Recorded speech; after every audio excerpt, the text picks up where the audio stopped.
En prélude aux élections présidentielles du 9 avril prochain, l'opposition djiboutienne, de pair avec des ONG et acteurs de la société civile, ont créé une coalition de l'opposition dont l'objectif est d'assurer la transition politique. Alors, même le président sortant et candidat à sa propre succession, Guelleh poursuit sa campagne et qualifie de désorientée et d'irresponsable cette coalition. L'opposition, elle, propose déjà un programme de transition assurant pouvoir faire tomber le régime qu'il juge vieillissant.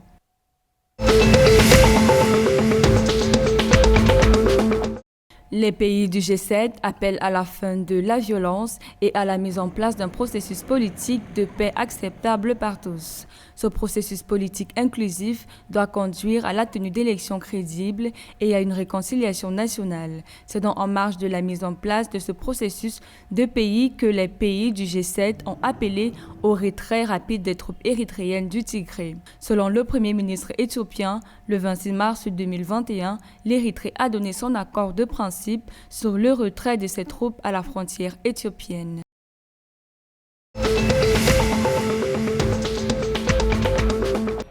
Vers l'amélioration des conditions d'expropriation au Rwanda.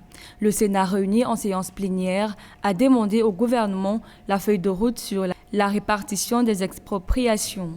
Cette demande fait suite à de nombreuses plaintes au sujet de compensations injustes et intempestives et certains projets démarrant avant que les résidents ne soient indemnisés. Des dénonciations à la suite desquelles le Sénat demande aux entités qui préparent des projets d'intérêt public de se conformer aux dispositions de la loi sur l'expropriation en autorisant la participation des résidents à l'évaluation de leur propriété.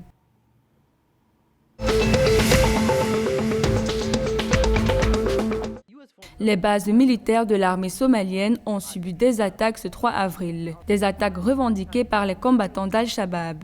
Les bases ciblées ici sont celles situées dans le sud-ouest de Mogadiscio. Au total, ce sont 3 explosions qui ont été déclenchées à la fois sur les bases militaires et sur convois de troupes de l'armée somalienne.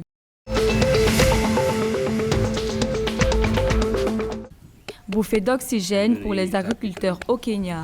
Un secteur qui souffre d'un manque criard d'accès au financement. Pourtant, le secteur à lui seul emploie 75% de la population. La Coop Bank, pour développer ce secteur, a trouvé un partenaire financier qui s'engage à ses côtés pour financer les coopératives. Il s'agit du fonds d'investissement EcoBusiness qui a accordé un prêt de subordonné de 10 millions de dollars, lequel sera rétrocédé aux entreprises agroalimentaires ainsi qu'aux sociétés coopératives agricoles.